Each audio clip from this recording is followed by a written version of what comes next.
Bonjour à tous, bienvenue dans ce nouveau webinaire Victron Énergie.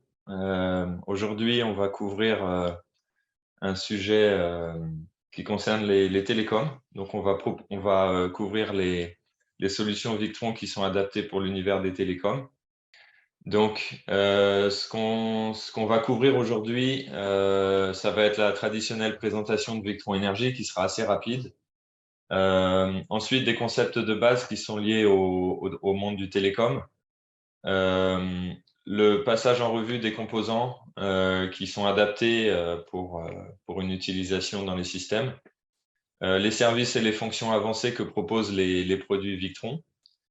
Ensuite, on va poursuivre avec un guide de paramétrage qui va permettre de voir un petit peu quels sont les paramètres principaux qu'il va falloir surveiller quand on paramètre un système avant la mise en service.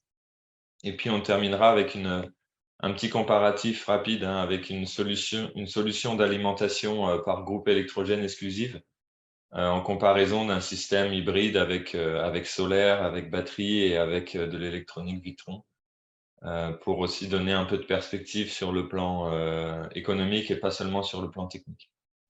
Voilà, et ben allons-y. Donc on va commencer par la traditionnelle présentation de Victron Énergie. Donc Victron Énergie, qui sommes-nous? Donc nous sommes une société néerlandaise qui a été fondée en 1975 et on est reconnu comme fabricant de qualité pour tout ce qui est produits et systèmes d'énergie qui utilisent du stockage. Donc tous les systèmes basés sur batterie. On propose un environnement de solution qui est très large et du coup qui couvre ces applications. Donc là, vous avez un aperçu de notre gamme et puis les marchés qu'on couvre. Donc le solaire, la marine, les véhicules, l'industrie, l'autoconsommation avec stockage et aussi le télécom, le sujet de notre webinaire aujourd'hui. Donc, on est une société hollandaise, je le disais, avec le siège basé en Hollande et toute la recherche et développement à travers 3 centres de R&D qui sont faites aux Pays-Bas. Et la production est réalisée en Inde, principalement. On a aussi des usines en Chine, on a aussi en Malaisie, on en a aussi en Europe, en Hongrie. Voilà. Et puis, on est une société internationale avec un très gros réseau de partenaires et de revendeurs dans presque tous les pays du monde. Ce qui va nous distinguer, c'est la qualité et le savoir-faire, puisqu'on a plus de 45 ans de métier dans notre domaine. Là, vous voyez ici une photo du fondateur de Victron Énergie avec un des premiers convertisseurs, un des premiers onduleurs Victron.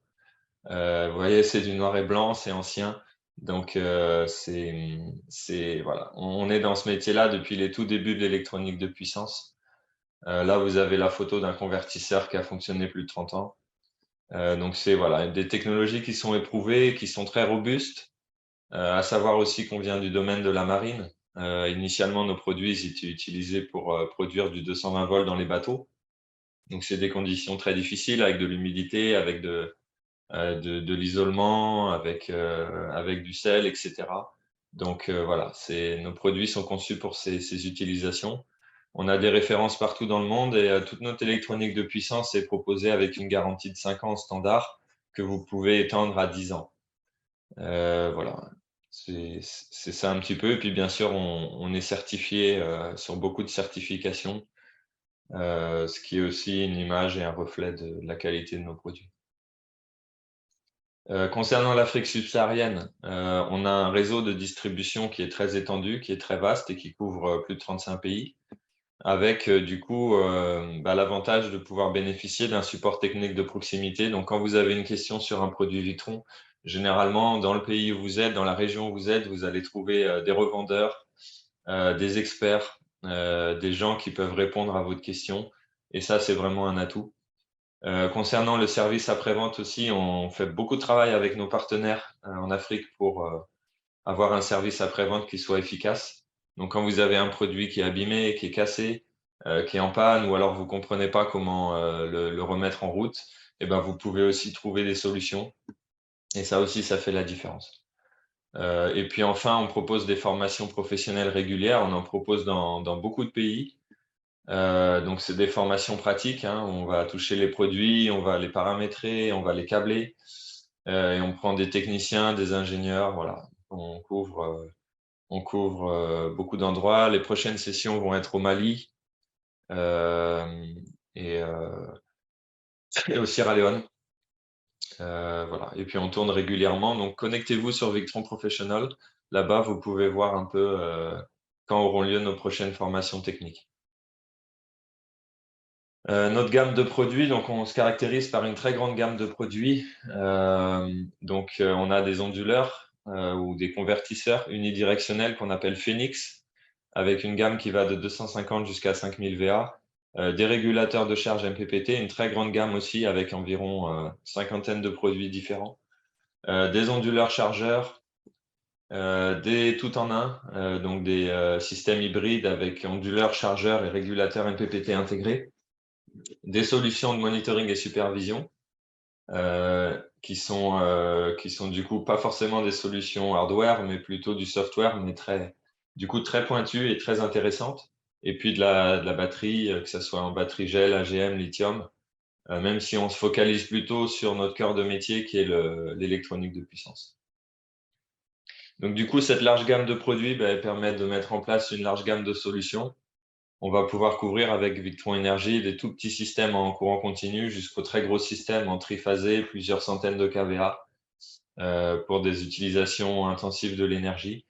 Donc on peut faire tout ça avec Victron et on peut faire aussi bien sûr entre les deux du monophasé, de l'hybride. On peut presque tout faire et vous allez voir aussi dans le télécom qu'on peut faire des choses avec notre gamme de produits. Voilà. Alors on attaque maintenant sur la partie, le cœur du webinaire, donc qui concerne du coup le télécom. Et on va d'abord aborder les concepts de base de ce domaine. Donc qu'est-ce qui fait les contraintes et les spécificités des sites en télécom? Donc c'est généralement des sites qui utilisent une tension en 48 volts dans la très grande majorité des cas, avec les équipements consommateurs d'énergie qui sont alimentés en courant continu. Donc presque tous les produits utilisés sur les antennes consomment du 48 volts. On en a très peu en 230, donc ça fait une des spécificités de ce domaine. Avec aussi concernant la mise à la terre, on a généralement une mise à la terre du pôle positif du banc de batterie. Donc on dit aussi des fois qu'on est alimenté en moins 48 volts. Donc le référentiel à la terre étant le positif, on a le négatif qui est à moins 48 volts par rapport à la terre. Voilà, donc ça aussi c'est une spécificité qu'il faut tenir compte quand on va concevoir les systèmes, on va un peu en parler. Et puis aussi, les télécoms, c'est des professionnels, c'est le monde du B2B. Donc, les clients télécoms, c'est des gens qui sont exigeants en termes de continuité de service. Ils ne peuvent pas se permettre d'avoir des antennes qui s'éteignent, parce qu'une antenne qui s'éteint, c'est directement leur business qui est impacté. C'est directement les revenus qui sont impactés. Donc, la continuité de service, elle est critique. Et puis, une autre caractéristique, c'est que c'est parfois, pas toujours, mais quand même parfois, même souvent, des sites très isolés et difficiles d'accès. Donc en Afrique, on a beaucoup de régions, de zones qui sont difficiles d'accès par les routes. Des fois, les antennes, elles sont placées sur des hauteurs. Donc par nature, du coup, c'est des zones qui sont difficiles d'accès en véhicule. Parfois, même avec un 4x4, on ne peut pas y accéder.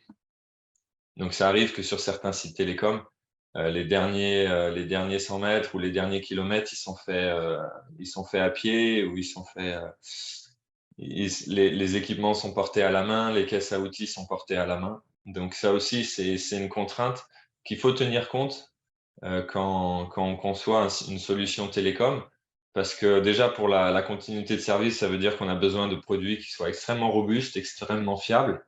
Si on peut avoir de la redondance, il faut l'avoir. Et puis concernant les sites isolés, ça veut dire qu'il faut essayer d'éviter d'avoir à intervenir. Donc moins on intervient et moins on perd de temps, moins on dépense d'argent. S'il y a des groupes électrogènes qui sont utilisés en backup, moins on utilise le groupe et moins on a besoin d'aller faire le plein de carburant. Donc tout ça, c'est des contraintes qu'il faut tenir compte dès la conception pour que le projet soit réussi. Alors, je vous ai fait un schéma de principe d'une solution télécom. Alors, c'est un cas général, mais en fait, chaque projet, chaque site va être un peu unique. Donc là, on a pris un cas où on est en solution full Victron et on va utiliser du coup alimenter des équipements télécom en 48 volts à partir du pack de batterie. Et le pack de batterie va être rechargé en hybride, donc avec une priorité sur le champ solaire et un appui, un appoint avec un groupe électrogène. Éventuellement, on peut avoir des charges en courant alternatif, mais ce n'est pas toujours le cas. Donc là, je l'ai mis dans le schéma, mais voilà, ça va dépendre de certains sites. Certains sites ne vont pas avoir de groupe électrogène, vont fonctionner uniquement sur solaire. Certains sites n'auront pas un groupe, mais auront le réseau. Certains sites auront le réseau et le groupe électrogène, mais pas forcément de solaire. Donc, vous pouvez avoir en fait beaucoup de cas de figure différents autour de cette architecture de base, on va dire. Mais au moins, ça a le mérite de couvrir pas mal de choses. Donc, dans cette architecture, ce qu'on retrouve, je le disais, donc c'est un pack de batterie en 48 volts qui stocke l'énergie et qui alimente directement les équipements télécoms. On va avoir un régulateur MPPT ou plusieurs, hein, on peut en avoir plusieurs en parallèle qui sont connectés sur le jeu de barre, qui vont recharger les batteries la journée et qui vont du coup servir à alimenter les équipements télécoms la journée. On a un groupe électrogène qui est plutôt utilisé en appoint. Donc, quand les batteries atteignent un état de charge qui est trop faible, on va lancer le groupe, on va faire un démarrage automatique et on va avoir un chargeur de batterie qui va débiter du courant en 48 volts pour recharger les batteries et aussi en même temps alimenter les équipements télécoms tant que le groupe est allumé. On a ici un BMW 700, un moniteur de batterie qui va servir du coup à calculer tout l'énergie entrante et sortante dans le pack de batterie pour connaître son état de charge et puis aussi enregistrer tous ses paramètres, hein, courant, tension, température, etc.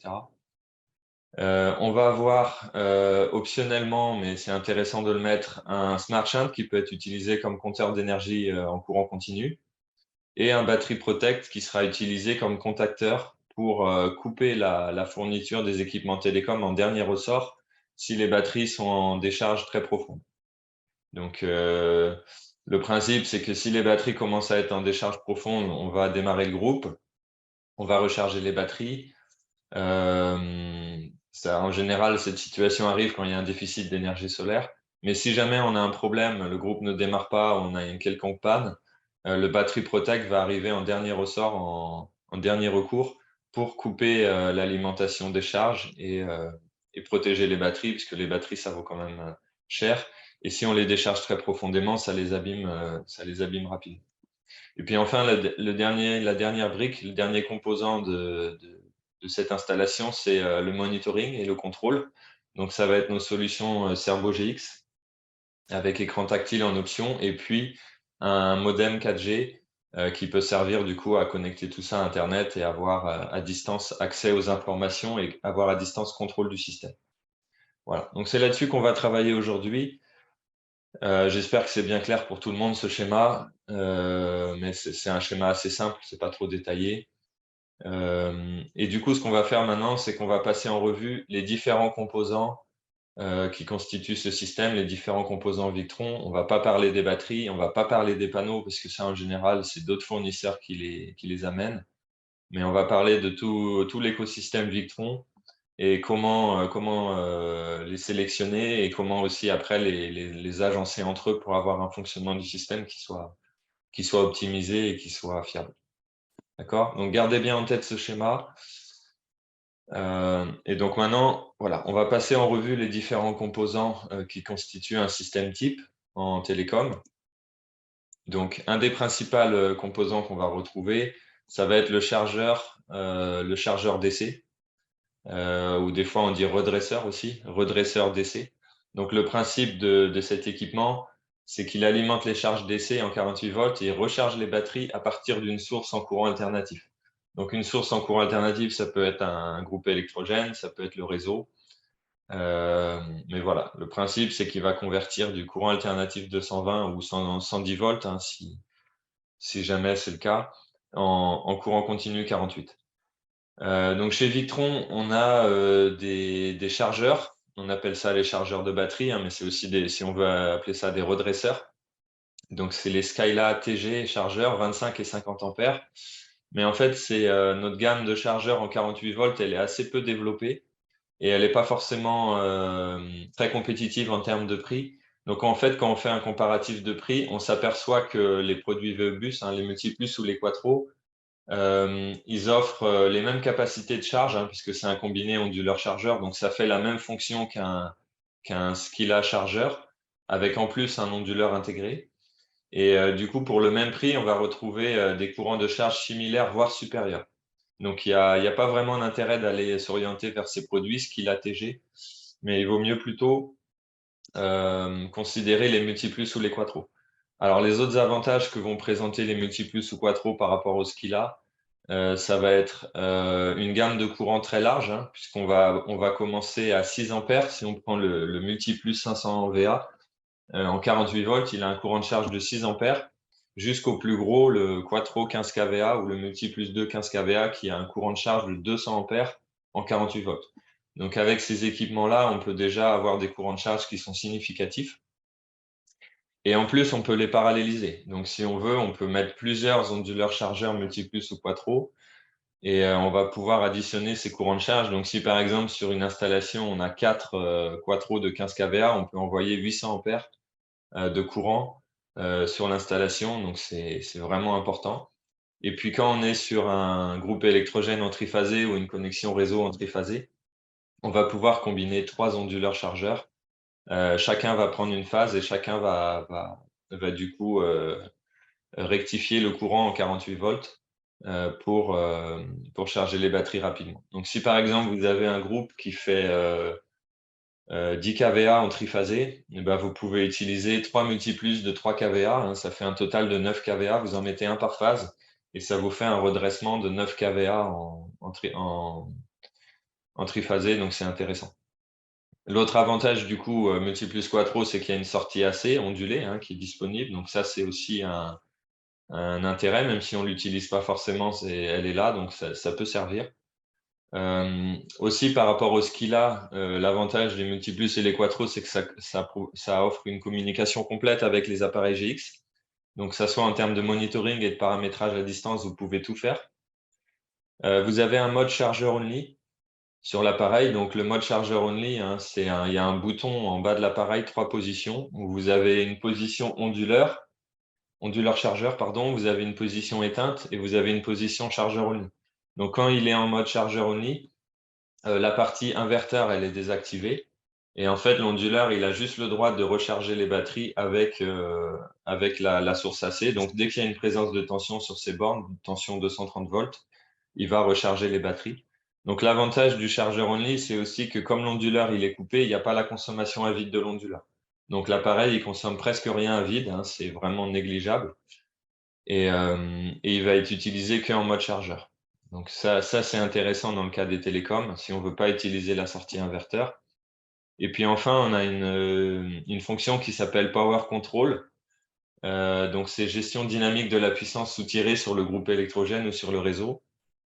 Et en fait, c'est assez utile quand sur votre antenne télécom, vous avez des charges en courant alternatif.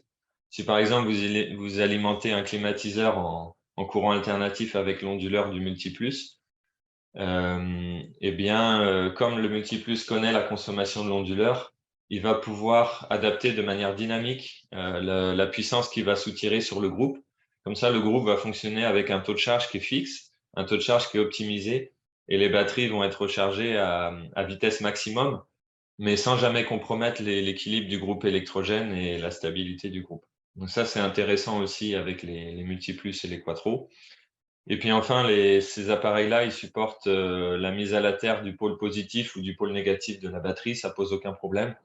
Donc comme dans les télécoms, on est plutôt sur une mise à la terre du positif, c'est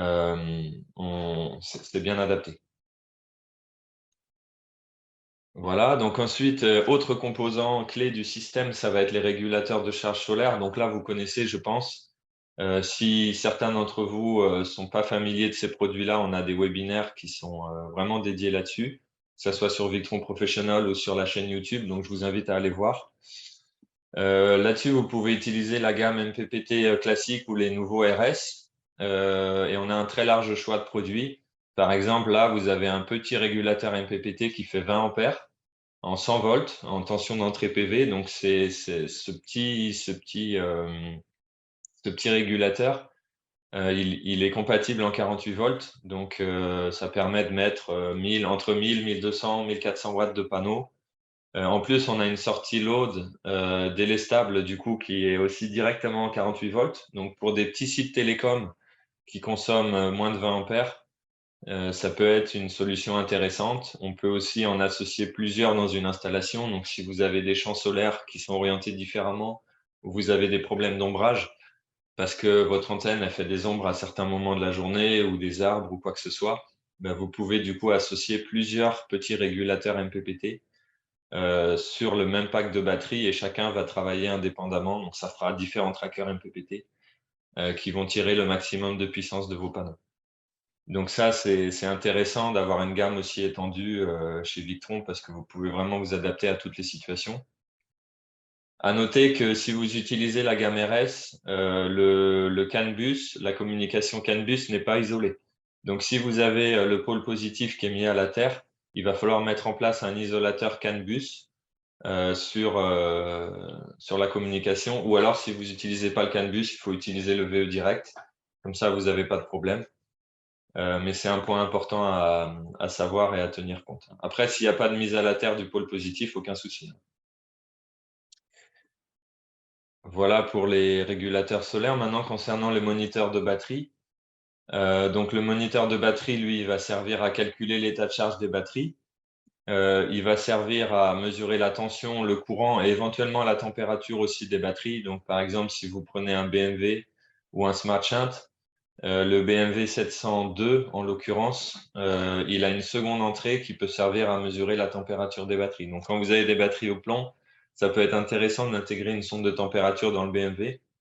Comme ça, il va aller mesurer directement la température de vos batteries et cette température, elle peut être utilisée après pour compenser la charge des régulateurs MPPT et aussi du multiplus ou du quattro. Donc voilà, et puis si vous utilisez un Smart Shunt, vous avez une entrée secondaire qui peut servir à câbler un capteur de température. Si vous utilisez le jeu de bar Lynx, on va en parler dans quelques minutes. Vous pouvez aussi utiliser un moniteur de batterie qui s'appelle le Lynx Shunt VE-CAN. Et du coup, l'avantage, il est ici en photo. Le Lynx Shunt, il fait 1000 ampères et l'avantage, c'est qu'il est directement modulaire avec le jeu de bar Lynx. Donc, ça peut vous permettre de faire un câblage et une intégration de la solution qui est vraiment propre, esthétique et aussi sécurisé puisque le Lynx Shunt, il est totalement isolé. Il y a un capot en plastique, donc il n'y a aucun risque de contact direct. À noter aussi que tous nos moniteurs de batterie, ils ont une fonction historique. Donc, ça veut dire qu'ils vont calculer tous les ampères-heure entrants, tous les ampères-heure sortants de votre batterie, la tension minimum, la tension maximum, le nombre de cycles, la profondeur de décharge moyenne, la profondeur de décharge maxi. Voilà. Et tout ça, c'est enregistré depuis le premier jour où vous mettez vos batteries en service. Donc, c'est intéressant pour faire un suivi des installations. Et quand on déploie des dizaines et des dizaines de sites, bah, c'est bien, après quelques temps, quelques mois, quelques années, de récupérer ces informations et de vérifier que les batteries, elles ont avec l'historique, en fait, de vérifier que les batteries ont eu des performances qui étaient bonnes. Éventuellement, ça peut permettre d'améliorer les installations futures. Et ça peut aussi envoyer des alarmes si à un moment la tension des batteries est trop basse ou trop élevée ou quoi que ce soit. Vous pouvez aussi en être averti. Donc, c'est très intéressant à ce niveau-là. Et enfin, la dernière intérêt de l'historique, c'est que vous pouvez aussi calculer le rendement des batteries, puisque vous connaissez l'énergie entrante, l'énergie sortante. Donc, ça vous donne le rendement énergétique de vos batteries. Une autre précision, si vous utilisez des batteries lithium communicantes, donc c'est des batteries lithium qui ont un port de communication CAN bus, en général, le BMS, il calcule lui-même l'état de charge des batteries, le courant, la tension, et il envoie toutes ces informations à l'appareil GX Victron. Donc, vous n'avez plus besoin de ces équipements. Hein. C'est plus la peine de les mettre. et vous les éliminez du système. Par contre, si vous utilisez de la batterie lithium qui est non communicante, ou si vous utilisez du plomb, eh ben, mettez en place ce type de moniteur de batterie. Autre élément important d'un système télécom, ça va être la protection contre les décharges profondes. Alors parfois, c'est oublié ou c'est négligé, mais la fonction, c'est que ça permet la coupure de l'alimentation des charges DC. Donc l'antenne, tous les équipements qui sont dans l'antenne télécom sont branchés sur cet équipement, hein, le Battery Protect. Et si à un moment la tension des batteries est vraiment trop faible, ça va couper. Donc c'est un contacteur, hein. Ça va couper l'alimentation et ça va protéger les batteries en dernier recours. Donc il y a deux modèles qui sont adaptés pour le télécom, le Battery Protect 48 volts 100 ampères et le Smart Battery Protect. Donc l'avantage du Smart, c'est qu'il a un Bluetooth intégré. Donc vous pouvez très facilement le configurer avec votre téléphone. Et puis il est personnalisable, vous pouvez régler avec le Smart, vous pouvez régler les seuils de tension que vous voulez exactement, vous pouvez faire du customisé. Donc ça aussi, c'est intéressant pour avoir vraiment une flexibilité totale. L'allumage et l'arrêt à distance est possible, hein. Vous voyez ici sur l'image qu'on a un remote avec 2 bornes et on a un pontage ici. Donc par défaut, le pont il est fermé, donc ça veut dire que le Smart Battery Protect il est fermé, hein, il conduit le courant. Évidemment, il faut que votre tension soit supérieure à la tension de coupure que vous avez paramétrée. Mais du coup, l'avantage, c'est qu'aussi, vous pouvez l'allumer et l'éteindre à distance. On va voir ça un petit peu plus loin, on va développer, mais ça peut vous permettre de développer des fonctionnalités de coupure. Je pense notamment aux opérateurs qui fournissent de l'énergie aux télécoms, et qui du coup veulent s'assurer qu'ils peuvent couper la fourniture d'énergie si à un moment il y a un défaut de paiement ou il y a un problème. Vous pouvez, à travers ce contact, en câblant sur, par exemple, le Cerbo GX, un des relais du Cerbo GX, vous pouvez après, à distance, avec une application au téléphone ou avec VRM, vous pouvez couper la sortie. Donc ça peut être intéressant aussi. À noter que c'est utile d'intégrer le Battery Protect, même dans le cas des batteries lithium qui ont un contacteur intégré. En général, toutes les batteries lithium l'ont.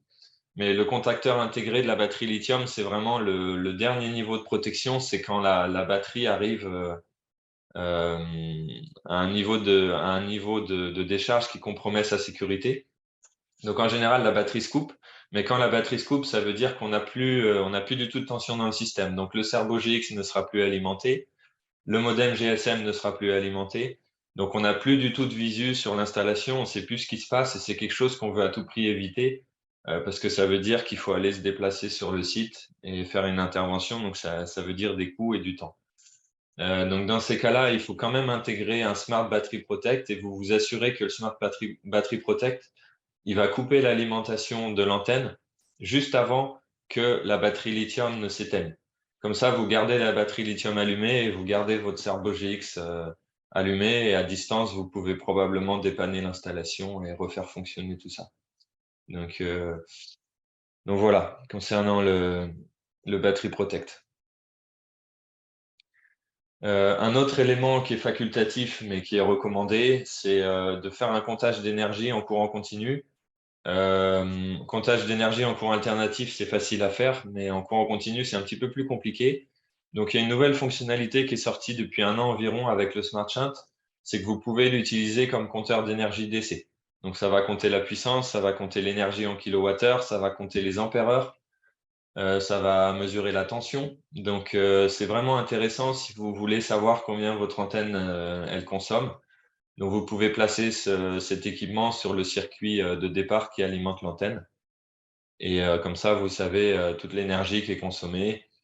Si à un moment, vous voulez faire une facturation du service d'énergie, vous pouvez utiliser aussi ce compteur pour facturer les kilowattheures ou les ampères-heure. Donc ça, c'est très intéressant. Il y a aussi une fonction historique, donc tous les kilowattheures qui sont consommés vont être accumulés dans l'historique. À noter que c'est uniquement avec la gamme Smart Shunt, donc vous ne pouvez pas le faire avec un BMW, vous ne pouvez pas non plus le faire avec un Lynx Shunt. D'accord? Donc c'est seulement le Smart Shunt qui peut faire ça. Et on va voir un peu plus loin comment le programmer pour le faire. Et puis Une remarque importante, c'est que sur votre tableau de bord VRM, là où vous avez le synoptique de votre installation, le Smart Shunt, le circuit dédié du Smart Shunt ne sera pas visible. Il sera seulement visible dans les fonctions avancées de VRM. Donc là, dans les fonctions avancées, vous aurez un graphique qui va vous indiquer la puissance consommée. Donc vous pouvez voir la puissance au fil du temps. Et puis vous pourrez aussi avoir le widget de l'historique. Comme ça, vous pourrez reconnaître les kilowattheures qui sont consommés. Donc en termes de câblage physique sur l'installation, comment ça se présente? Là, vous avez un câblage de 2 Smart Shunt. Il y a une Smart Shunt qui est utilisée pour calculer l'état de charge de la batterie, c'est celle qui est marquée D. Et il y a une Smart Shunt qui est utilisée pour connaître la consommation ou la production d'un circuit spécifique, c'est celle qui est marquée B. Donc celle qui est marquée B, si par exemple ici c'est un circuit consommateur, et ben, quand la batterie fournit du courant, le courant va circuler dans le premier shunt ici et ensuite dans le deuxième. Et quand il va circuler dans le shunt B, on va mesurer les ampères et on va pouvoir calculer les ampères-heure et les kilowattheures. D'accord? Lui, le D, c'est un shunt qui va compter du coup la consommation du circuit A, mais il va aussi prendre en compte le courant qui est fourni par le circuit numéro C. Donc du coup, lui, il va calculer en fait tout le courant entrant et sortant de la batterie et c'est comme ça qu'il permet de calculer l'état de charge. D'accord? Donc c'est un petit peu la même chose sur notre site télécom. On a un Smart Shunt ou un BMW ici ou un Lynx Shunt qui calcule l'état de charge des batteries et on en a un deuxième qui calcule la consommation des charges. D'accord? Et puis si par exemple vous avez une éolienne sur l'antenne et que l'éolienne produit du 48 volts, bah, vous pouvez mettre un deuxième Smart Shunt sur l'éolienne et puis il va vous indiquer combien de kilowattheures produit l'éolienne. Voilà, vous pouvez en mettre autant que vous voulez et ça vous permet aussi d'avoir des statistiques plus précises et de la remontée d'informations sur le Cerbo GX et sur VRM.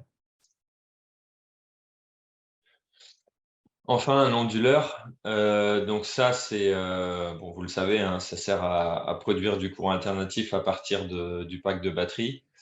Donc des fois, il est facultatif, hein, l'onduleur, on n'en a pas besoin. Il y a des sites télécoms où il n'y a rien qui consomme du 220, il n'y a que du 48, donc on n'a pas besoin d'avoir ça. Mais il y a des sites où c'est utile. Par exemple, je pense à alimenter un climatiseur. Les climatiseurs en 48 volts, ça coûte cher. On n'en trouve pas partout. Donc des fois, sur un site télécom, on est content de pouvoir alimenter un climatiseur du marché en 220, en monophasé ou en triphasé. Et du coup, le fait d'avoir un onduleur, c'est intéressant pour ça. Donc, d'où l'intérêt aussi d'utiliser les multiplus ou les quattro. Non seulement c'est des chargeurs 48 volts, mais c'est aussi des onduleurs. Donc, ça peut vous permettre d'alimenter des équipements en 220 et notamment des clims directement sur le site. Et puis aussi, des fois, quand on fait des interventions, on a des outils en 220, même dans la phase d'installation, par exemple, des perforateurs, des meuleuses, des perceuses, des choses comme ça, ben, on est content d'avoir du 220 pour les alimenter. On n'a pas besoin de faire tourner le groupe. Et puis des ordinateurs, voilà. Certains équipements sont en 220. Donc si sur l'installation, par exemple, vous n'avez pas prévu un multiplus ou des quattro, mais parce qu'il y a déjà des redresseurs en 48 volts, bah, vous pouvez venir mettre un Phoenix et lui, il va vous générer du 220 et vous dimensionner le Phoenix en fonction de vos besoins. Donc l'avantage de la gamme Phoenix, c'est que même en 48 volts, on va de 250 VA jusqu'à 5000 VA. Donc vous allez trouver exactement le Phoenix qui convient à votre application. Si vous avez besoin de 500 watts, il y a un Phoenix de 500 watts. Si vous avez besoin de 1600 watts, il y a un Phoenix de 1600, etc. Donc là, la photo, c'est écrit 24, mais on a des Phoenix en 48 volts. Donc voilà, c'est aussi un produit qui est intéressant pour le télécom. Enfin, comme on est sur du 48 volts, le jeu de barre joue un rôle prépondérant puisque c'est sur le jeu de barre 48 volts qu'on va venir brancher les batteries, les chargeurs DC, les MPPT et puis le départ vers l'antenne, puis éventuellement d'autres circuits, hein, ça va dépendre du site. Donc, ça joue un rôle important. Donc, chez Victron, on a une gamme étendue hein, de jeux de barre. Là, vous en avez un aperçu en photo. On en a de 150 ampères, 250 ampères, 600 ampères, certains avec des capots. Donc, ça peut vous permettre de faire des câblages qui soient propres. Et puis après, si vous allez sur des systèmes un peu plus gros, ce que je vous recommande d'utiliser, c'est les jeux de barres modulaires Lynx. Là, vous avez une photo d'un Lynx distributeur. Donc le Lynx, c'est 1000 ampères en courant nominal, donc 1000 ampères fois 48 volts, on est à 48 kilowatts de puissance. Donc c'est des jeux de barres qui peuvent permettre de faire des gros systèmes. Et l'avantage, c'est que c'est modulaire, donc vous pouvez les connecter les uns à la suite des autres. Là, vous voyez, par exemple, là, vous voyez ici sur le Lynx Shunt, qui est représenté ici, ouvert. Vous avez une entrée et vous avez une sortie. Et du coup, sur la sortie, vous pouvez ici vous enlever les capuchons de protection et vous venez brancher un Lynx distributeur. Et puis, si vous voulez, vous pouvez encore brancher un deuxième Lynx distributeur en sortie et vous pouvez les enchaîner les uns derrière les autres. C'est la même chose en entrée. Si vous voulez mettre un Lynx distributeur ou un autre Lynx, comment ça s'appelle? Le nom m'échappe, mais qui n'est pas porte-fusible, vous pouvez aussi le mettre. Et comme ça, vous allez pouvoir câbler plusieurs bandes de batterie en parallèle et plusieurs chargeurs de batterie en parallèle aussi sur le jeu de barre. Donc, quand vous utilisez le Lynx, moi, ma recommandation, c'est d'utiliser le Shunt VECAN parce que du coup, il s'intègre vraiment très bien avec les autres produits Lynx. Et voilà. À savoir aussi que le Lynx Shunt, il comporte un fusible à l'intérieur. Donc, vous pouvez câbler un fusible et qui va servir de fusible général. Donc, évidemment, il faudra qu'il ait le calibre le plus fort de tout le système. Et puis, le Lynx Distributor, c'est un produit qui fait aussi porte-fusible. Donc, les fusibles méga que Victron vend en 48 volts, ça démarre à 125 ampères jusqu'à 300 ampères. Et ben, vous pouvez câbler des fusibles méga sur le Lynx Distributor, vous pouvez en mettre 4 et du coup, ça fait aussi porte-fusible. Donc ça aussi, c'est intéressant avec le Lynx. À savoir que si, je ne sais pas si vous voyez là en façade du Lynx, vous avez des lumières qui indiquent l'état des fusibles. Donc si vous utilisez le Lynx Shunt, vous avez à travers les petits câbles RJ11 là, vous avez une alimentation que vous allez repiquer sur le Lynx Distributor. Donc là, ici, peut-être que vous ne voyez pas très bien, mais sur la carte électronique du Lynx Distributor, vous avez une entrée et une sortie. Donc vous câblez des câbles RJ11 et du coup, ça va alimenter le Lynx Distributor et vous allez pouvoir voir les lumières qui s'allument et qui s'éteignent. Donc lumière verte, ça veut dire que le fusible est bon. Lumière rouge, ça veut dire que le fusible a grillé. Donc ça peut permettre aussi de diagnostiquer les fusibles directement, visuellement avec une lumière. Donc ça, c'est intéressant. Et puis enfin, si vous voulez un monitoring des fusibles qui soit fait même à distance, à ce moment-là, il faut utiliser le Lynx BMS. Donc le Lynx BMS, ça ressemble exactement au Lynx Shunt, mais il comporte un contacteur à l'intérieur et il a aussi la capacité de faire le monitoring des fusibles. Donc vous pouvez avoir une remontée d'alarme si un fusible a grillé. Vous êtes tout de suite averti au niveau du Cerbo GX que le fusible. Alors après, vous assignez par exemple le fusible numéro 1 si c'est pour le MPPT numéro 1, fusible numéro 2, MPPT numéro 2, fusible numéro 3, départ vers l'antenne, fusible numéro 4, chargeur de batterie. Bah, vous êtes averti dès qu'un des fusibles a grillé et comme ça, vous pouvez intervenir. Donc, ça peut être intéressant, même si c'est quand même rarissime qu'un fusible grille.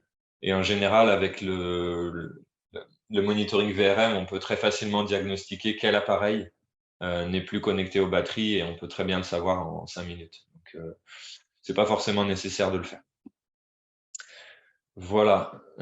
Si vous avez des questions, on pourra aborder un peu plus cette gamme de produits lors des questions-réponses.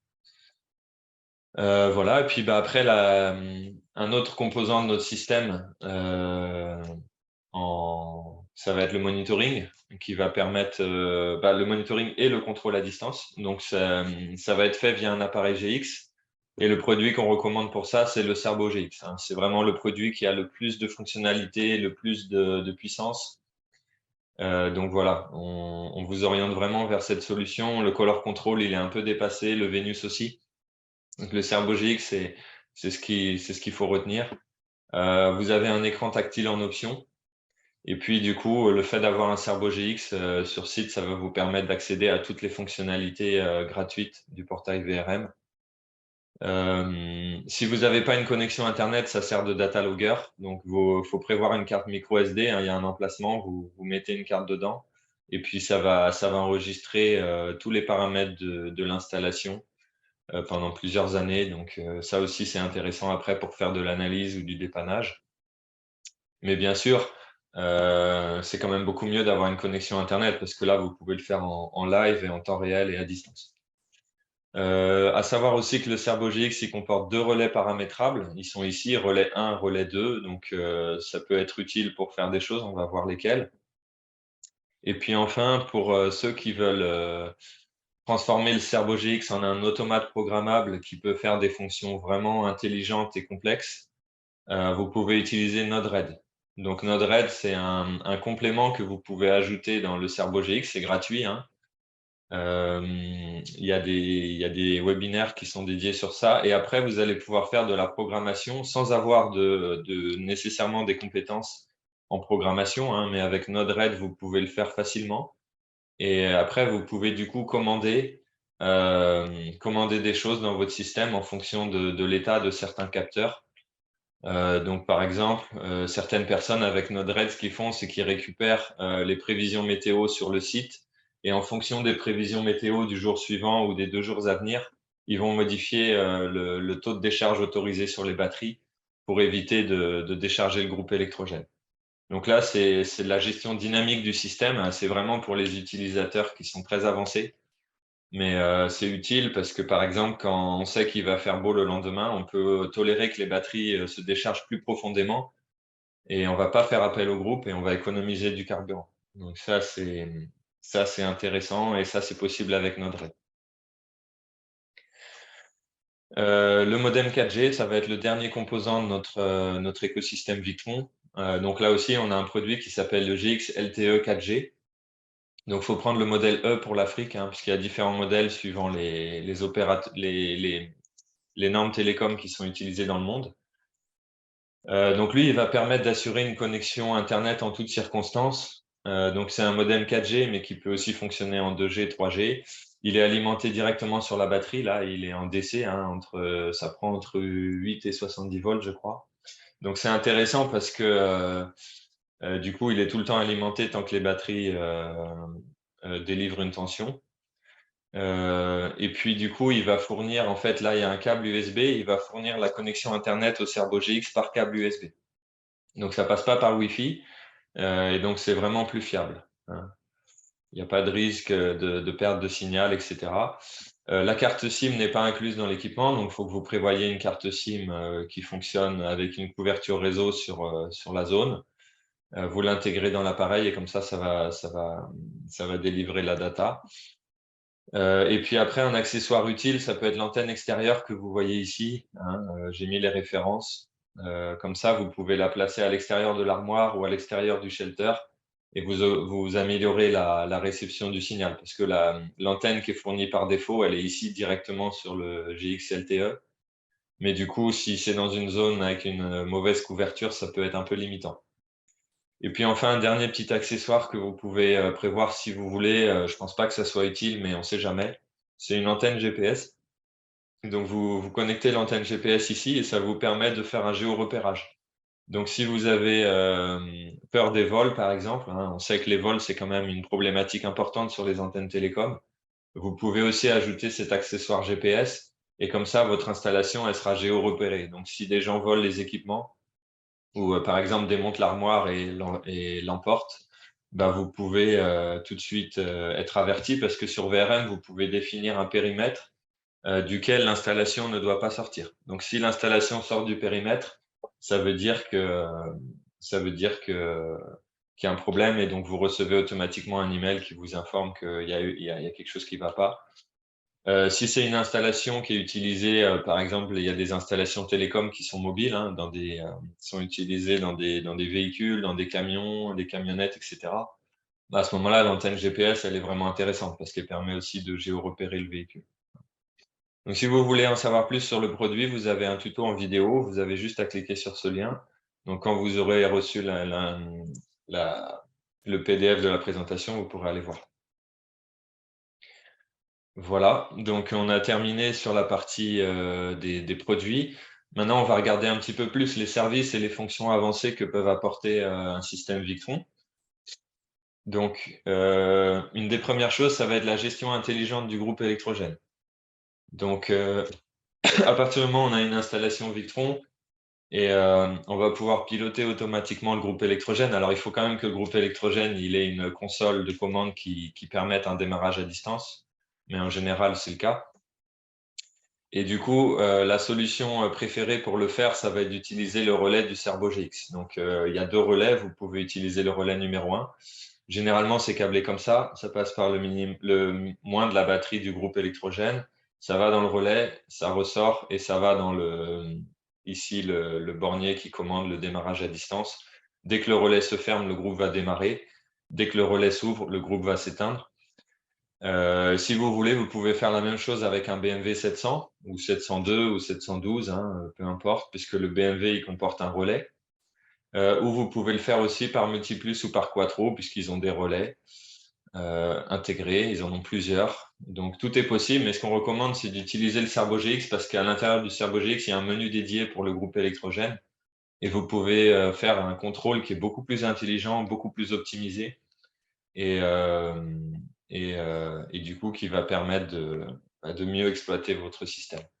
Il y a notamment une fonction intéressante, par exemple, c'est si le groupe n'a pas démarré, mettons qu'il y a un défaut, le carburant il n'y a plus de carburant, le groupe ne démarre pas. À ce moment-là, le Multiplus ou le Quattro va détecter qu'il n'y a pas de tension à ces bornes. Le Cerbo GX va en être informé et va vous envoyer un mail ou va envoyer une alarme en disant que malgré le fait qu'on ait démarré le groupe électrogène, il n'y a pas eu, de tension en entrée du système. Ça peut aussi être un disjoncteur qui a sauté, mais au moins vous êtes averti et vous pouvez intervenir avant que les batteries soient totalement vides. Donc ça, c'est intéressant. Si vous voulez approfondir ce sujet, on a fait une session numéro 17, hein, et j'ai mis le lien ici qui est vraiment dédié à ça, les systèmes hybrides avec groupe électrogène. Donc vous avez un webinaire d'1h30 qui couvre tous ces sujets-là et vous pouvez les voir en détail. Autre fonction avancée que va offrir Victron, c'est le monitoring à distance. Donc Victron a une solution de monitoring à distance qui est probablement la solution la plus aboutie du marché, la plus pointue. C'est une solution gratuite mais qui permet de vraiment faire énormément de choses en termes de monitoring. Donc, bien sûr, vous pouvez suivre l'état et les performances du système. Vous êtes averti dès qu'il y a un avertissement, une alarme sur le système. Vous pouvez personnaliser vos propres règles d'alarme. Donc, si un indicateur, par exemple une température ou un niveau de cuve ou une tension ou quoi que ce soit sort de la normale, vous pouvez personnaliser une règle d'alarme et vous pouvez être informé soit par mail, soit avec une notification push sur votre téléphone. Donc ça, c'est très intéressant. Vous avez accès à beaucoup d'informations dans la section avancée. Hein. Vous avez une section avancée sur VRM. Vous pouvez voir plein d'informations là-bas. Il y a des rapports qui peuvent être générés sur les économies qui sont réalisées, puisque le système sait quelle est la consommation d'énergie, quel est le taux de couverture solaire, quel est le temps d'utilisation et l'énergie fournie par le groupe électrogène. Donc, il peut vous dire toutes les économies que vous aviez réalisées si vous n'aviez pas mis de solaire. Et puis, il y a des outils de gestion de flotte. Pour certains qui déploient des antennes par dizaines ou par centaines, ça peut commencer à être intéressant d'avoir des outils de gestion de flotte. Donc, vous pouvez dissocier des systèmes par zone géographique, vous pouvez dissocier par équipe. Donc, si vous avez des équipes de maintenance, vous pouvez affecter des installations par équipe. Donc, ça aussi, c'est intéressant pour les professionnels du télécom. Là aussi, si vous voulez en savoir plus, on a une session webinaire qui est vraiment consacrée à ça. Le contrôle à distance, donc VRM, ça permet pas non seulement le monitoring, mais ça permet aussi le contrôle. Donc pour pouvoir faire le contrôle à distance de l'installation, il faut activer la communication bidirectionnelle. Je vous montrerai tout à l'heure comment on fait. Et après, à partir de là, vous allez pouvoir allumer et éteindre tous les chargeurs, donc que ce soit Multiplus, les MPPT, vous pouvez les contrôler à distance. Si vous voulez, vous pouvez aussi allumer et éteindre le Battery Protect. Donc, par exemple, vous utilisez le relais numéro 2 du Cerbo GX. Vous câblez sur le relais numéro 2 le contact Remote On-Off du Battery Protect. Et à distance, le relais numéro 2, vous pouvez le mettre en manuel. Et si vous voulez, vous allumez ou vous éteignez le Battery Protect. Donc, ça aura pour conséquence d'allumer ou d'éteindre la fourniture d'énergie. Donc, ça aussi, c'est intéressant. Vous pouvez aussi contrôler le groupe à distance. Donc, si le groupe est câblé sur le relais numéro 1, eh ben, vous avez la possibilité de l'allumer et le démarrer manuellement comme vous voulez de n'importe où sur la planète. Et puis, vous pouvez aussi modifier tous les paramètres de tous les composants. Donc, ça peut être fait soit sur VRM, soit sur Victron Connect. Mais ça, c'est vachement intéressant parce qu'une fois que vous avez mis votre antenne en marche, votre système en marche, et puis au bout d'une semaine ou deux, vous avez déjà un meilleur aperçu de comment ça se comporte, ben, vous pouvez faire les réglages très fins pour avoir vraiment un système qui s'adapte parfaitement et sans avoir à aller sur site. Donc, si par exemple vous voulez ajuster les seuils de démarrage du groupe électrogène, vous pouvez le faire à distance, ça prend 3 minutes et c'est très intéressant. Si vous avez aussi une avarie sur le système et que par exemple vous avez je sais pas, un régulateur qui est temporairement hors service, bah, vous pouvez changer les réglages des autres composants pour qu'ils s'adaptent en conséquence. Donc, vous avez vraiment la totale flexibilité de contrôler votre installation sans vous déplacer. Ensuite, vous pouvez ajouter des capteurs additionnels et ça, je pense que c'est une grosse valeur ajoutée de Victron. C'est que là, sur le Cerbo GX, vous avez la possibilité de connecter jusqu'à 4 capteurs de réservoir, 4 capteurs de température en filaire. Hein, vous pouvez aussi en connecter plusieurs en Bluetooth et vous pouvez 4 entrées numériques. Donc, les entrées numériques, elles sont intéressantes pour interfacer des capteurs externes. Par exemple, un capteur de porte. Donc, si quelqu'un ouvre la porte du shelter, le contact va s'ouvrir et les entrées numériques du Cerbo GX vont le détecter. Donc, vous pouvez en être informé. Si vous avez une alarme incendie, fumée, si vous avez une alarme intrusion sur le site, hein, je le disais tout à l'heure, le vol sur les sites télécoms, c'est vraiment un problème. Donc, si vous avez par exemple un périmètre qui est sécurisé par une alarme, dès qu'il y a une intrusion, vous pouvez le détecter au niveau du cerveau. Vous faites remonter l'information et vous recevez une notification push ou un email. Donc, c'est intéressant. Vous pouvez faire tout ce que vous voulez. Du moment que vous avez un contact qui s'ouvre ou qui se ferme, vous faites tout ce que vous voulez. Vous avez ce type de capteur aussi, les Rouvy Tag, qui sont des capteurs de température Bluetooth. Donc, vous pouvez les mettre où vous voulez. Hein. Vous pouvez le mettre dans le local du groupe, vous pouvez le mettre à l'extérieur, vous pouvez mettre à un endroit où vous voulez être sûr, par exemple, dans votre shelter où il y a vos équipements télécoms, vous voulez être sûr qu'ils sont tout le temps refroidis. Bah, vous mettez un capteur Rovitag en Bluetooth, il va communiquer avec le Cerbo GX.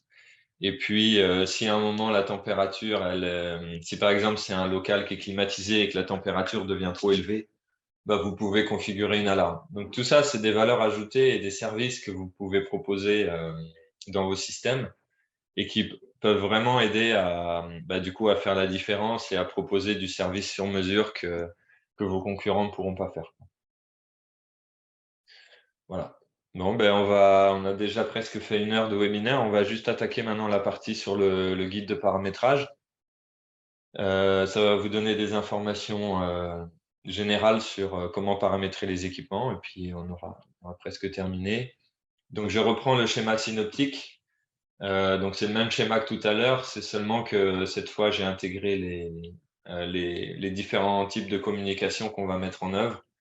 Donc, la partie chargeur ou onduleur chargeur, on va utiliser le VE-bus pour communiquer avec le Cerbo GX. Les MPPT, on va utiliser le VE-CAN, mais ça peut aussi être le VE direct, mais plutôt le VE-CAN, puisque ça permet, surtout quand on a plusieurs MPPT en parallèle, ça va permettre de tous les câbler en daisy-chain.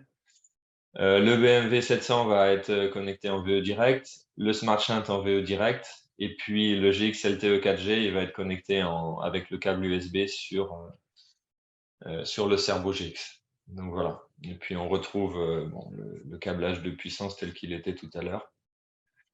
Donc concernant les paramétrages, sur le Multiplus ou le Quattro, le paramétrage se fait avec une interface MK3 USB. C'est le petit appareil qu'on voit ici. Si vous n'en avez pas, vous pouvez faire à distance avec le Cerbo GX. Hein. Il y a sur VRM, vous avez Remote VE Configure. et vous pouvez le faire à distance, mais ça marche que si vous avez un seul appareil. Si vous avez 3 appareils pour du triphasé ou 2 appareils qui sont en parallèle sur un monophasé, vous ne pouvez pas le faire à distance, il faut forcément le faire en local avec le MK3 USB. Donc, ce que vous allez devoir faire déjà, c'est paramétrer le chargeur. Il y a un onglet chargeur dans Victron Connect ou dans VE Configure, et vous allez paramétrer le chargeur en fonction du type de batterie dans le système. Donc, ça va être la tension d'absorption, la tension de flotte, le courant de charge, etc. Pardon. Vous allez configurer le courant d'entrée sur le AC-in en fonction de votre source, donc la puissance de votre groupe ou la puissance de votre réseau. Et puis, vous avez des fonctions avancées dans la gestion du groupe électrogène. Donc, il y a par exemple la fonction UPS que vous pouvez désactiver parce que sur une antenne télécom, les équipements sont alimentés en 48 volts, donc l'UPS n'est pas forcément nécessaire. Vous avez une option entrée assez dégradée, vous avez une limitation dynamique du courant. Vous avez différentes options qui peuvent vous permettre d'être sûr que votre groupe va tout le temps pouvoir recharger les batteries avec une efficacité maximale. Là aussi, si vous regardez la session 17, vous verrez qu'il y a plus d'informations développées là-dessus.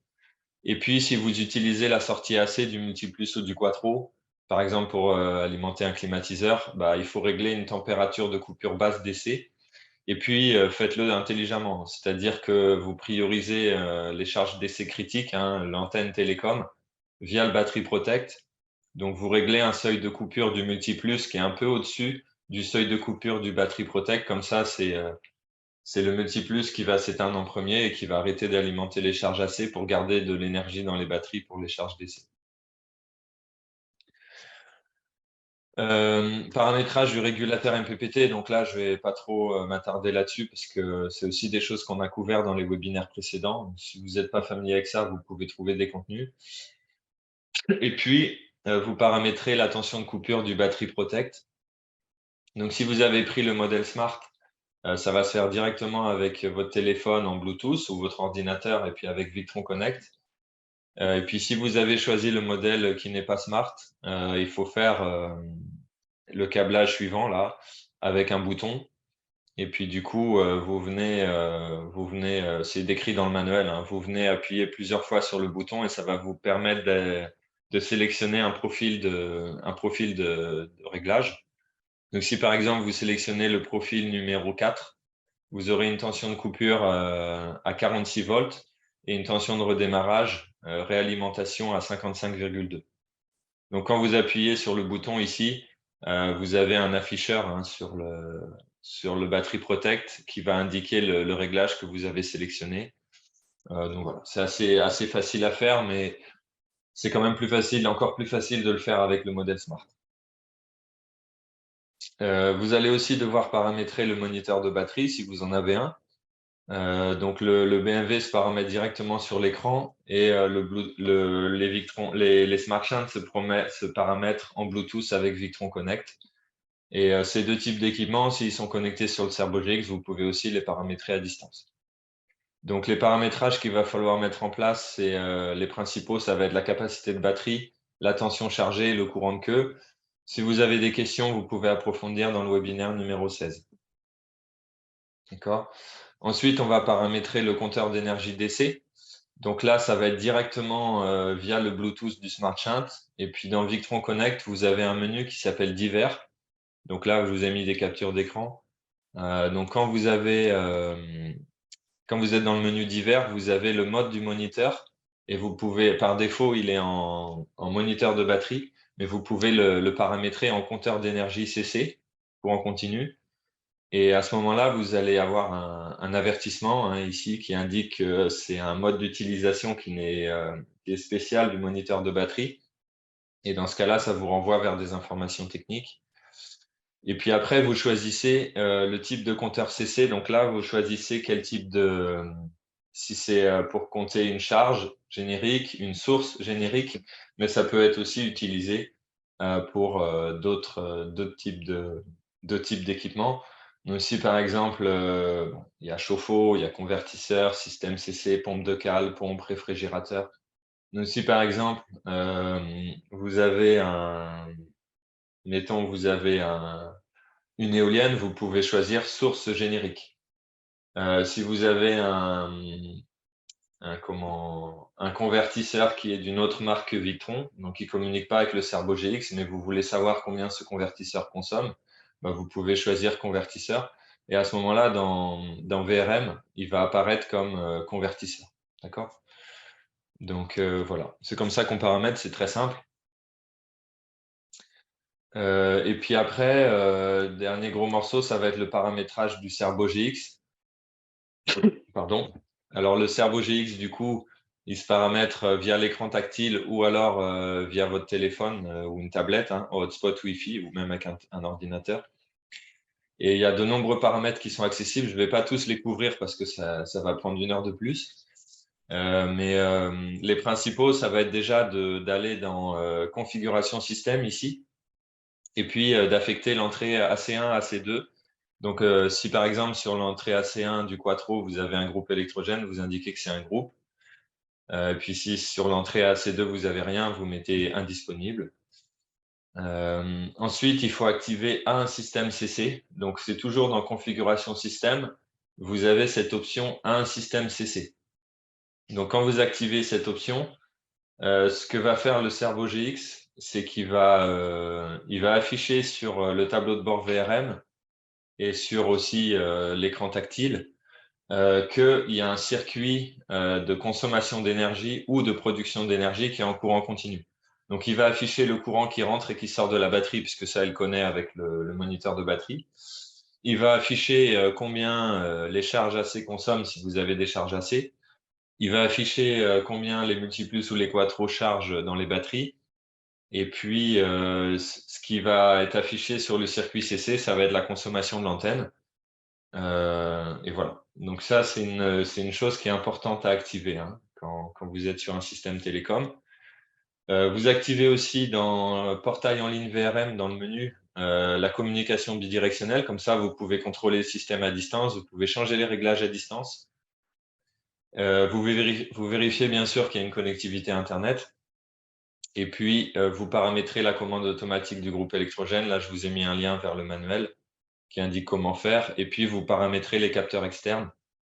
Si vous avez mis un capteur externe, par exemple, fin de vie de parafoudre, bah, si votre parafoudre est en fin de vie, vous pouvez le paramétrer et l'indiquer au Cerbo GX pour que ça remonte l'information. Je vous ai mis aussi le lien. Voilà. Et puis le dernier composant à paramétrer, ça va être le modem 4G. Donc le modem 4G, à partir du moment où vous l'alimentez et vous le connectez sur le Cerbo GX, il va y avoir un menu qui va apparaître dans le Cerbo GX qui s'appelle GSM. Et là, vous allez retrouver les informations. Donc, vous allez savoir si déjà votre connexion Internet, elle est online ou offline. Vous allez savoir l'opérateur qui est utilisé, la force du signal. Si vous voulez autoriser le roaming, mais bon, ça c'est plus pour les gens qui voyagent, les bateaux, les camions et tout ça. Et puis, ça vous indique l'adresse IP et différentes informations. Il se peut que vous ayez à configurer l'APN de l'opérateur utilisé. Donc, vous allez dans APN et puis vous mettez le nom de l'APN qui correspond à votre opérateur. Et puis, si vous êtes sur une zone avec une couverture réseau qui est pas très bonne, vous pouvez aller, vous revenez dans les menus, vous allez dans Portail en ligne VRM et vous pouvez indiquer redémarrer appareil si aucun contact. Donc, en fait, le Cerbo GX, si pendant, par exemple, là, j'ai mis 2 heures, hein, si pendant 2 heures, on n'a pas de connexion Internet, il va redémarrer automatiquement. Donc, ça va aussi réinitialiser le GX LTE. Et comme ça, vous avez des fortes chances de récupérer la connexion Internet. Donc ça aussi, ça améliore la fiabilité et ça évite de rester sans contact avec l'installation, voire même d'aller se déplacer juste pour rebooter un modem, c'est un peu bête. Voilà. Donc tout ça, c'est des petites astuces qui sont importantes à retenir. Voilà. Donc on a terminé sur la partie paramétrage. On va juste faire maintenant un petit comparatif au niveau économique en comparant un système hybride avec du solaire et un système avec groupe électrogène exclusif, juste pour que vous voyez, hein, c'est très simple, hein, on ne rentre pas dans des détails, mais c'est juste pour donner des ordres de grandeur. Et ça peut vous donner aussi des arguments quand vous êtes face à des clients dans le monde du télécom, pour les convaincre. Donc, c'est un exemple de système, hein. On a un système avec une antenne qui consomme 25 ampères en 48 volts en permanence, 24 heures sur 24, 7 jours sur 7. Ça fait à peu près 1,2 kW de consommation. Et c'est alimenté par un groupe électrogène de 5 kVA, parce que bon, un groupe électrogène de 1,2 kVA, ça n'existe pas vraiment. Puis en général, on prend un facteur de sécurité. Et ça passe par des redresseurs en 48 volts. Donc là, j'ai mis rendement des redresseurs 85%. Donc en fait, lui, le groupe, il va fonctionner avec une charge qui va représenter à peu près 1,4, 1,5 kVA, 1,5 kW, pardon. Du coup, c'est un taux de charge de 33%. Donc 33%, c'est pas très bon, hein. À 33%, le rendement du groupe n'est pas très bon, pas très élevé. Et la consommation pour ce type de groupe, ça va être de l'ordre de 1 litre par heure. Donc ça nous donne une efficacité qui est de l'ordre de 1,4 kWh par litre, 1,4, 1,5. C'est globalement ce qu'on retrouve, hein, sur des installations qui fonctionnent sur groupe électrogène, voire même des fois quand le taux de charge est encore plus faible, autour de 20%, on est à 1 kWh par litre, alors que quand le taux de charge du groupe est à 80%, on est plutôt à 3 kWh par litre. Voilà. Mais ça, c'est des données réelles, hein. C'est des choses qu'on va retrouver dans la pratique. Donc le coût du carburant rendu sur site, ça va dépendre des pays. Et puis ça va dépendre aussi beaucoup de l'endroit où vous installez l'antenne. Si l'antenne elle est dans une zone très reculée en haut d'une montagne, ça va coûter très cher d'aller amener des litres et des litres de carburant. Si c'est en ville, c'est pas pareil. Mais voilà, là j'ai mis 1,5 € par litre. Donc si on calcule la consommation mensuelle, ça fait 720 litres de carburant par mois, c'est pas rien, et 8760 litres par an. À compter aussi qu'un groupe électrogène qui va travailler 24 heures sur 24, ou si on a deux groupes en redondance, et ben, au bout de 8 ou 9 jours, là j'ai mis 10 jours, hein, mais au bout de 8 ou 9 jours, au bout de 200 heures, on va avoir besoin de faire une maintenance, donc de faire une vidange, de vérifier certaines choses. Et ça, évidemment, ça va nécessiter de se déplacer et ça va nécessiter de payer un technicien et ça va engendrer des coûts. Donc, quand on fait les dépenses d'exploitation annuelles, hein, que ce soit le carburant plus la maintenance, on arrive à 20 500 € à peu près pour une antenne de ce type. Donc, c'est très élevé. Si on remplace ce système par un système solaire hybride Victron avec du stockage, euh, probablement que pour moins de 20 000 €, hein, ou peut-être 20 000 €, on va pouvoir le faire. Et donc, ça veut dire qu'en 12 mois, on peut amortir. Donc, c'est des solutions qui sont extrêmement rentables, qui facilitent la vie des opérateurs télécoms parce que du coup, il y a beaucoup moins d'interventions humaines à faire. Il y a moins de risques de vol de carburant. Il y a moins d'incertitudes et ça se rentabilise très vite. Donc, vraiment, il n'y a pas de raison de ne pas le faire. Quand on voit ça, voilà, c'était un peu l'objectif de cette slide. Et puis, on va conclure maintenant avant de passer aux questions-réponses. Donc, quels sont les atouts de Victron pour l'univers télécom? Eh ben, ça va être une très grande gamme de produits en 48 volts. On a vu des régulateurs MPPT, il y en a des dizaines. Des batteries Protect, des Phoenix, des Multiplus, des Quattro. On a vraiment plein de produits qui fonctionnent en 48, donc ça c'est intéressant.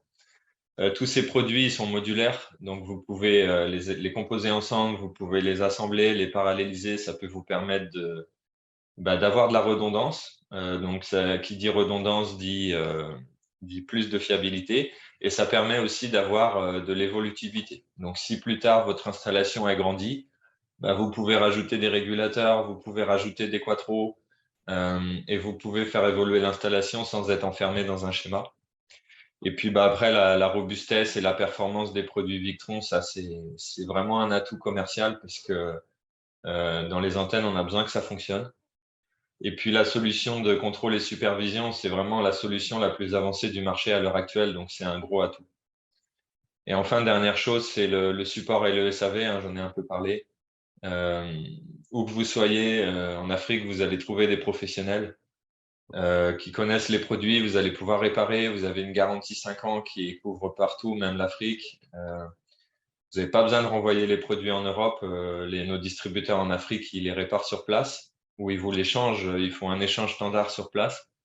Donc, tout ça, c'est des atouts qui peuvent aider à convaincre les opérateurs télécoms. Après, la limitation que va avoir Victron, hein, pour être totalement transparent, c'est que vous voyez, nos produits, ils sont pas en rack. Souvent, dans l'univers télécom, on fonctionne dans des racks. Donc, il y a des redresseurs ou des régulateurs MPPT qui sont directement en rack. Donc ça peut présenter l'avantage d'être plus facile à intégrer. Donc là-dessus, Victron, on a plutôt des solutions qui se montent sur panneau ou sur tableau. Donc ça va nécessiter aussi plus d'efforts concernant l'intégration. Voilà. Mais c'est un inconvénient, mais c'est aussi une chance parce que d'un côté, ça veut dire que l'opérateur télécom va avoir besoin d'un intégrateur.